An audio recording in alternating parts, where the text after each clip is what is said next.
Bueno, buenos días, buenas tardes y buenas noches a nuestros oyentes. Hoy estamos en una edición nueva de Oligarcas de la Nada. Esta vez vamos a hablar de algo muy especial y con un invitado muy especial. Vamos a hablar de ciencia y vacunas con Fabricio Ballarini. Para los que no lo conocen, Fabri es científico en el CONICET, habla en Paca Paca, en Vorterix, en Filo. Y nada, Fabri, muchas gracias por estar acá con nosotros. ¿Y cómo estás? ¿Cómo andás? ¿Todo bien? ¿Cómo andan? Todo bien. Bueno, para empezar con todo, primero que nada, nos gustaría preguntarte por qué es de suma importancia vacunarnos hoy en día, analizando la situación en la que estamos. Vacunarse siempre estuvo bien, digamos. No es que hubo un momento en la historia de la humanidad que se pensó que las vacunas eran malas. De hecho, es uno de los grandes inventos de la humanidad, de todos los tiempos. O sea, quizás son tan buenas que nos damos el lujo de poder criticarlas.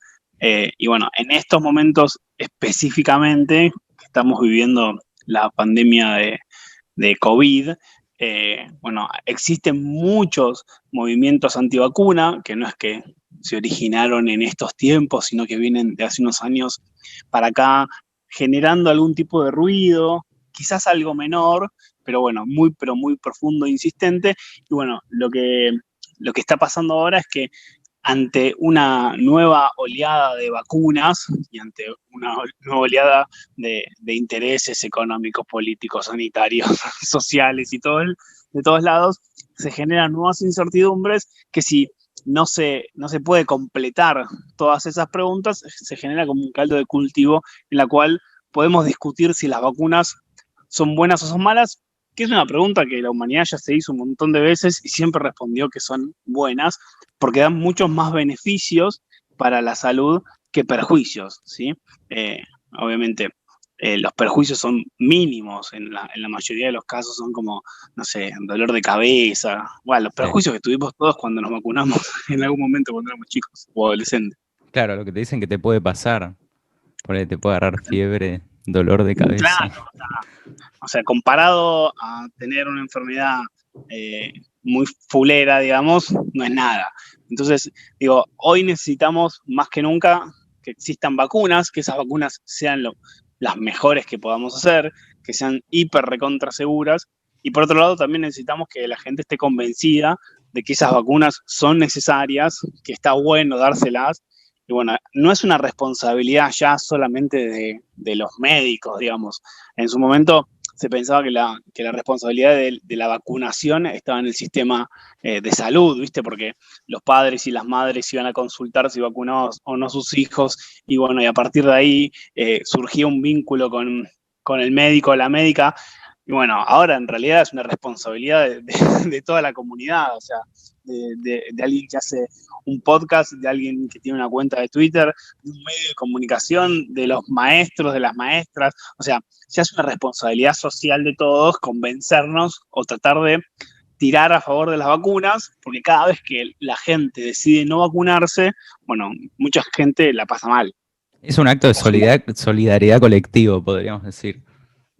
Sí, absolutamente. O sea, uno de los beneficios más zarpados que tiene la vacunación es que no solo te beneficias a vos, sino beneficias al entorno, porque para que las vacunas funcionen se necesita un porcentaje de la sociedad muy alto que esté vacunado. O sea, no es una cuestión de, ok, me vacuno yo y el resto no se vacuna. Bueno, eso perjudica a toda la sociedad. Por eso, en estos momentos en los cuales el mundo debería vacunarse de lo más rápido posible, no necesitamos que un país esté todo vacunado y el resto del planeta no esté vacunado, porque en algún momento esa gente va a empezar a moverse. Así que digo, es un acto solidario y también inteligente, ¿sí? O sea, por ejemplo, hagamos de cuenta que, no sé, Canadá, que tiene 7 veces la dotación de vacunas de su población. Bueno, se vacunan todos los canadienses y todas las canadienses. Bueno, no está bueno como estrategia tener solamente a tu población vacunada, porque si no deberías, no sé, cerrar todas las fronteras y no cruzarte con nadie y no salir, porque si no generaría focos de infección. Así que digo, es un acto de solidaridad y también de inteligencia colectiva. Tal cual, sería una Y tengo locura. una pregunta. ¿Vos creés que esta disputa política, que quizás sea desde algunos medios como en Clarín, La Nación, de hacer como una campaña en contra de la vacuna, hace crecer a estos movimientos antivacunas que antes ya existían? ¿O en realidad el movimiento antivacunas sigue siendo el mismo y esto de estar en contra de la vacuna rusa porque es rusa, de estar en contra de la China porque es China, de estar en contra de tal porque es tal, es solo algo pasajero?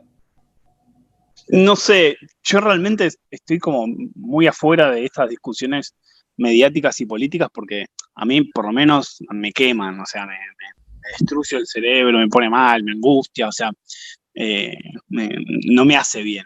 Sí creo que cuando uno genera cierta desinformación, sea el medio que sea, o cuando uno aprovecha políticamente o cualquier, o sea, cualquier aprovechamiento que no tenga que ver con en pos de un bien común, bueno, le hace el juego a determinados grupos, sin querer quizás. Entonces, hay grupos antivacunas, o sea, los grupos antivacunas no son el mal, son personas que creen en determinadas cuestiones y, bueno, Sí. hacen todo lo posible para convencer a más personas de que ellos tienen razón. El tema es que en ese descreimiento arrastran empáticamente a un montón de gente, porque no sé si alguna vez se toparon con una persona antivacuna, No, son por suerte no. avasallantes. No, o sea, lo que hacen es infiltrarse estratégicamente y muy inteligentemente en grupos o por ejemplo, en personas que tienen, en padres primerizos, en madres primerizas, donde tienen alguna duda sobre la vacunación y te ponen en preguntas muy incómodas. Por ejemplo, ¿qué pasa si tu hijo dentro de 3 años empieza a observarse que tiene un patrón o pertenece al espectro autista? Y bueno, a la madre o al padre lo ponen en una situación de muchísima angustia y cuando se corren de ese foco te dicen, bueno, hace unos años se comprobó que las vacunas generan autismo. Y bueno, ahí ya te corrió todo el foco de atención y ese grupo ya ganó. Ya con que vos tengas en la cabeza esa pregunta ya es conflictivo. Entonces, digo, quizás los medios de comunicación o los intereses por donde los veas puedan hacer potenciar estos discursos y de ahí el peligro, ¿sí? Porque Sí. después es muy difícil apagar esas voces. De hecho, existen muchas publicaciones científicas de cómo, entre comillas, la palabra es media fea, pero cómo combatirlos o cómo hacer para argumentar a favor, si está bien argumentar o no, si hay que discutir, si hay que ponerse al nivel, si no hay que ponerse al nivel. O sea, no se sabe cómo ir detrás de eso y quizás por no darle tanta bola, esos grupos cada vez crecieron más y bueno, quizás en estas situaciones donde hay otros intereses se benefician. La pregunta es buenísima. Claro, ¿y cuál crees que es el rol que deben tener los medios de comunicación frente a esta campaña de vacunación en la cual hay tanta desinformación como vos decís? Está buena la pregunta porque, o sea, realmente no la sé. O sea, me parece que los medios entran en una vorágine de primicias y de capturar cierta, como, ¿cómo decirlo? O sea, como cierta atención o llamar más la atención o para tener más visualizaciones. Entonces, digo, desde ese lugar, no sé cómo qué rol tienen que ocupar, porque la ciencia es muy lenta, es muy cuestionadora, o sea, no va atrás del clickbait. Entonces, digo, el rol que tienen que tener los medios es tener la mayor cantidad de especialistas o de personas que puedan interpretar resultados de la mejor manera, tener periodistas científicos formados, no ir detrás de una declaración o no ir detrás de una opinión. No sé si recuerdan al comienzo de la pandemia, pero se iba mucho a buscar al argentino que vive en Suiza, que aseguró Sí. que la pandemia termina en 34 días, o al neurólogo israelí que hizo una cuenta matemática. Y bueno, esas cosas hacen mucho daño, ¿viste? Porque la mayoría de los lectores o las personas que se informan con eso ponen al mismo nivel, porque no tienen por qué saber si esa persona es especialista o no. Entonces, creo que una de las cosas que más tienen que hacer los medios es tratar de encontrar distintas voces formadas y especialistas en las áreas. Y también creo que hay algo que es fundamental, pero escapa al periodismo, que es que, por lo menos en ciencia, no existen dos voces de algunas temáticas, ¿sí? Es como que, por ejemplo, no existe la voz que está a favor de la gravedad y hay un grupo de científicos que están en contra de la gravedad, ¿entendés? O sea, hay cosas que ya se discutieron en un momento, que la humanidad gastó un montón de energía, recursos, y en un momento se pusieron de acuerdo y dijeron, ok, esto que lo vemos para todos lados y vamos para este lado. Entonces, a veces el periodismo, por una cuestión periodística en sí, de riqueza periodística, siempre busca las dos campanas. Entonces, cuando buscas las dos campanas, por ejemplo, en la vacunación, vas a la antivacunación. Entonces, para mostrar esa campana antivacunatoria, que en realidad es muy falsa, le haces el juego a estos grupos y favoreces ese discurso que es recontra mega peligroso. Sí. Pero bueno, eso es parte del periodismo. Claro, estoy y medio mágico. Tranqui. Para fomentar la vacunación, bueno, vos, Fabri, empezaste hace un tiempo una movida muy copada para difundir ciencia, info de la buena. Nosotros hace poco nos inscribimos con el mail para empezar a difundirla, pero todavía no empezamos. Pero se hizo viral un video de Pablo Granados muy bueno hablando a favor de la vacunación y sirvió. O sea, se hizo viral y la verdad es que era muy gracioso y le llegaba gente, no sé, de la edad de mi abuela y era muy copado. ¿Vos creés que los artistas pueden ayudar o la gente más mediática en eso, incentivar a que nos vacunemos? Sí, yo creo que tienen o sea, no sé si es la palabra deber, pero creo que hay algo ahí interesante que explotar. A mí me surgió la idea, creo, no sé, marzo, abril, mayo, cuando empezaba todo el quilombo acá de la pandemia, acá en el mundo de la pandemia, creo que Nicole Neumann le hizo un vivo a una médica, entre comillas, que es antivacuna, y Nicole Neumann tiene, no sé, 2 millones de seguidores, ¿viste? Y había hecho un vivo que hablaba recontra mal de las vacunas. Y yo no quiero, o sea, mi idea no es pegarle a nadie, porque quizás es parte del desconocimiento general de poder charlar con alguien que te ofrece una mirada polémica, pero lo que dije fue, bueno, ¿por qué no le damos información a estos influencers, o sea, a gente que tiene una llegada enorme, para que puedan contar resultados no sé, o evidencias que favorezcan al bien común y que lleguen a distintos lugares? Porque, por ejemplo, yo puedo tener X cantidad de seguidores, pero todos los seguidores que yo puedo llegar a tener son personas que les interesa la ciencia. Y yo no necesito llegar a esos. Necesito llegar a los seguidores de gente que le gusta el fútbol, de gente que le gusta la cocina, de gente que le gusta el humor, de gente que le gusta el espectáculo. O sea, hay que ocupar esos nichos, no los nichos ya ganados. Entonces, lo que se me ocurrió fue eso, hacer como una cosa que se llame Info de la Buena, un nombre que se le ocurrió a Connie Ansaldi.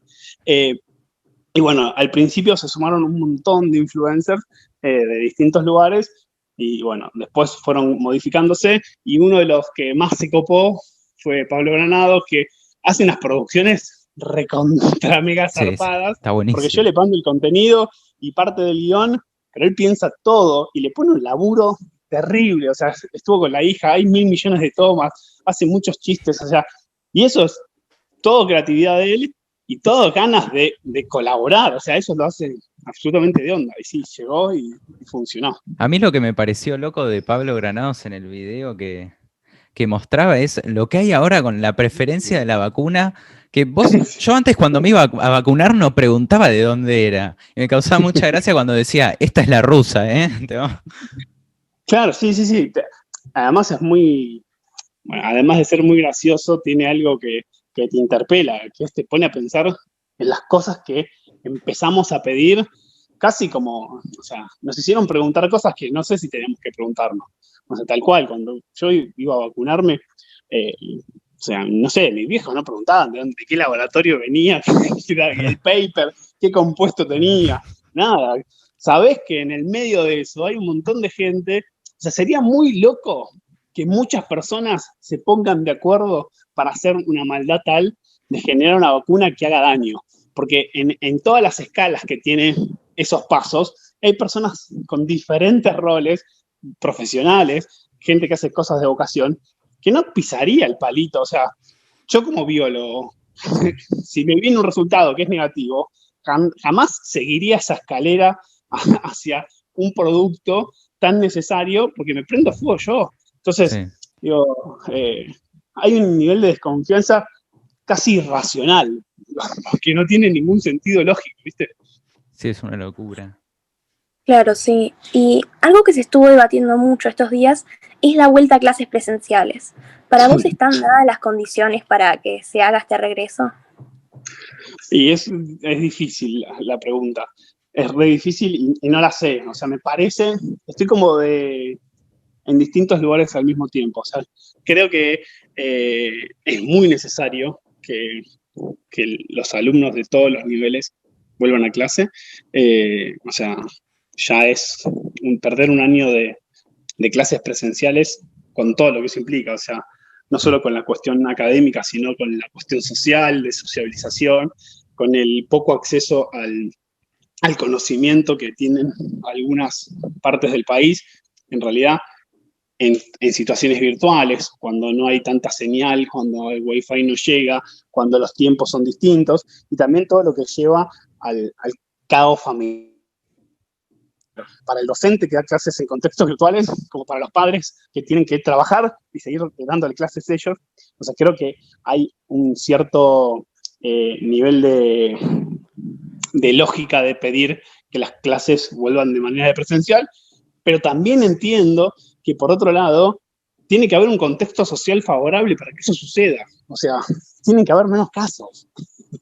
O sea, no podemos volver a las clases con un nivel de casos enorme.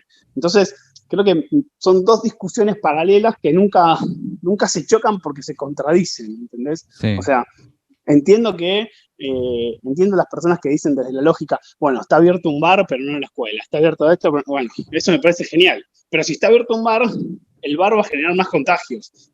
Entonces, Sí. tenemos que ver a qué le ponemos prioridad de alguna manera.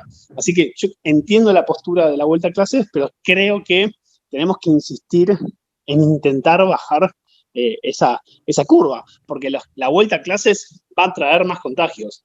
Quizás no más que la apertura de los bares, pero va a traer más contagios.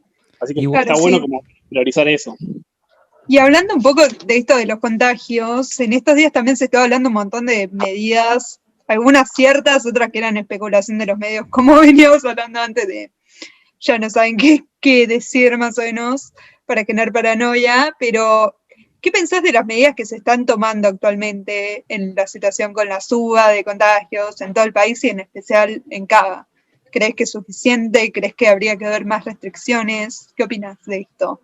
Yo no soy especialista o sea, podría opinar, pero es la opinión de cualquier vecino de la ciudad. O sea, no soy una persona que está todo el tiempo mirando determinados indicadores. Realmente no, o sea, me manejo por la información que veo en la calle, o sea, no estoy muy pendiente de los medios de comunicación, pero bueno, me parece que de alguna manera creo que la responsabilidad de la ciudadanía tiene que primar por sobre todas las indicaciones que te dé cualquier Estado, ¿sí? O sea, me parece que pensar que no es una responsabilidad ciudadana cuidarme y cuidar al resto ya es un error de interpretación mía como ciudadano y también de la comunicación del Estado, digamos. O sea como cual pasó fuese en la costa. tal cual, ¿sí? O sea, me parece que ahí hay una responsabilidad colectiva. O sea, yo me tengo que cuidar porque a mí me conviene cuidarme y porque le conviene cuidarse, que yo me cuide en mi entorno. Y también el Estado se tiene que dar cuenta que tiene que comunicar para que esas personas se cuiden, porque si esas personas se cuiden, el Estado se siente resguardecido porque baja la cantidad de contagios y los hospitales no colapsan. Entonces, creo que hay como como algo que cinde la relación entre las personas que tienen determinado poder y la ciudadanía, que eso hace que se perjudiquen todos. Sí. Como ponernos en veredas diferentes, sea cual fuese la vereda, lo más loco es que nos perjudicamos ambos, ¿viste? Como Sí. nadie se beneficia de esa división. Es que encima piensan que perjudican a los políticos. No sé si viste la foto de la chica que subió a Twitter para vos, Alberto, y la mina está en una fiesta clandestina, abrazó a un montón de gente. Sí, Y sí. piensan que perjudican a alguien, pero nos perjudican a todos. Sí, Pero y además se que perjudican pueden tener condiciones y consecuencias fatales. Es como que no se mide lo mucho que puede generar una imprudencia personal, que ya no es tipo, yo no me cuido, a lo mejor me contagio yo. No, es un problema que me excede a mi persona en cierto sentido. Sí, yo creo que en algún punto todos evitamos, de hecho es algo que está muy estudiado, pero todo el mundo evita pensar en una situación desagradable. O sea, nadie está pensando todo el día en que se va a morir. ¿Sí? Entonces, cuando evitamos pensar en esas cosas desagradables, evitamos pensar que nos vamos a contagiar, evitamos pensar que nos vamos a contagiar y vamos a contagiar a nuestra familia, evitamos pensar que vamos a, no sé, tener la mala fortuna de pasar por una terapia intensiva o que algún familiar o amigo nuestro. Entonces, al evitar eso, que es una cuestión de defensa, o sea, nadie le gusta. Nunca soy yo. Eso. Bueno, nunca voy a ser minimizás yo. tanto los riesgos que decís, oh, no me va a pasar nunca. Y lamentablemente pasa. Y le pasa a mucha gente. O sea, se murió mucha gente el año pasado. Mucho. Sí, tal cual. Y dentro de esta responsabilidad colectiva, digamos, que vos hablás, se está diciendo mucho, que puede ser verdad o no sé, supongo que es algo un poco más opinable, que el foco de contagio está bastante en los jóvenes. ¿Vos creés que esto puede ser por la desinformación, por una cuestión egoísta de decir, bueno, a mí casi seguro no me va a pasar nada, entonces ya fue, voy a fiestas clandestinas? ¿O por qué crees más que sea? ¿Crees que es como una responsabilidad más social o no sé? A mí me cuesta ponerme en el lugar de otra franja etaria, ¿sí? O sea, quizás me traslado injustamente a mi adolescencia, y es medio injusto porque en mi adolescencia no había una pandemia, ni había una situación en la cual yo no me podía ver con mis amigos, ni podía estar con mi novia. Entonces, digo, cuando un adulto se traslada a la juventud, se está trasladando a una juventud que además está recortada por un montón de recuerdos que olvidaste. Entonces, digo, sería muy injusto yo ponerme a juzgar a otra edad, ¿sí? Sí me parece que hay que atender y hay que escuchar a esas personas que están pasando por esas situaciones, y en vez de criticarlos y en vez de ir en contra de eso y en vez de ponerle muchas prohibiciones y controles, está bueno que aporten otras estrategias. Una de las cosas que, de hecho, desde el colegio de ustedes siempre se propició años anteriores, es que, no sé, casi siempre el sistema educativo no contempla, me metí en el sistema educativo, perdón, pero el sistema educativo no contempla la opinión de los estudiantes. Y está mal, ¿sí? O sea, si yo quiero que estudien algo determinado, te tengo que preguntar cómo querés que te lo dé. Porque sí, la visión que yo tengo como adulto de cómo querés que vos aprendas es una visión de adulto, ¿sí? O sea, lo que pasó en España, que hay una revolución educativa muy zarpada desde hace unos años, es que lo que hicieron los españoles cuando hubo una crisis educativa, porque a los padres les mandaban, a los padres y las madres les mandaban tanta tarea, que cuando veían a sus hijos y sus hijas no podían, o sea, ni siquiera jugar, que hicieron un paro, el paro de los viernes, que no hacían tareas los fines de semana, y el sistema educativo explotó. Entonces, cuando explotó el sistema educativo español, lo que hicieron las escuelas no fue preguntarle solamente a los pedagogos o a los políticos qué tienen que hacer, le fueron a preguntar a los alumnos y a las alumnas. Entonces, un poco esto es lo mismo. O sea, tenemos que ver qué les pasa, qué sienten, cuál es la opresión, o sea, comunicar de otra manera. No sé cómo ustedes la vivieron, o sea, yo te trasladaría a vos la pregunta. O sea, ¿cómo viviste la situación? Y de alguna manera, si te sentiste acompañada en esa situación, si te sentiste asesorada, si las instituciones educativas o políticas o el Estado te acompañó en este proceso, si tuviste la comunicación suficiente, porque acusar es fácil, ¿sí? Pero bueno, acusamos los adultos, ¿sí? Que no estamos viviendo esa, vivimos otra, pero no estamos viviendo esa. Así que, digo, a mí me cuesta ponerme en ese lugar y no me parece justo, pero sí creo que hay que escuchar a todas las edades, hay que escuchar a todas las angustias y hay que escuchar y dar soluciones en pos de lo que le pasa a esas personas. Claro, capaz hay algo de no entender por parte de otras franjas etarias, que es más que entendible, no entender de dónde viene toda esta idea de sentir que no me va a pasar a mí, o incluso de priorizar poder salir con mis amigos que seguir ciertas reglas que nos imponen. Está bueno pensarlo como que la respuesta la tenemos nosotros en por qué se genera todo esto.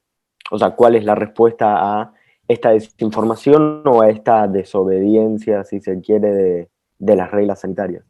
Y ya, Fabri, pasando a la última pregunta. Perdón, sí. que te quería hacer una cosa que para mí era importante. Yo en un momento, después no lo pude hacer porque no teníamos los instrumentos para hacerlo, pero bueno, hubiese estado bueno decir, ok, quizás no está bueno prohibir que la gente no se vea, pero armemos burbujas sociales más seguras. O sea, para que vos digas, ok, me arriesgo, o sea, estoy perdiendo tanto que me arriesgo un poco, pero me arriesgo de la forma más segura. Entonces, tampoco generamos, el mundo no generó esos instrumentos, ¿sí? Entonces, porque pensábamos que era a corto plazo. Cuando después pasó un año y no sabemos qué va a pasar este año, bueno, quizás deberíamos intentar generar una normalidad un poco distinta, sabiendo que este partido es re largo, ¿sí? No es que ahora vienen las vacunas y de golpe todos volvemos a la vida normal. Entonces, tenemos que generar una visión nueva y mejorada de la realidad que teníamos. Sí. Perdón que me metí.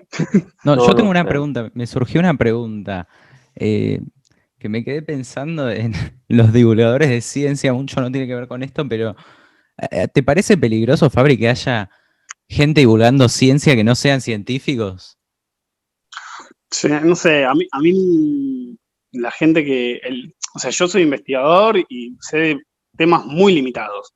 Y los temas que no sé, trato de leer y tener cierto criterio y tratar de opinar lo menos posible. A veces me sale, a veces no, porque soy humano y me mando cagadas.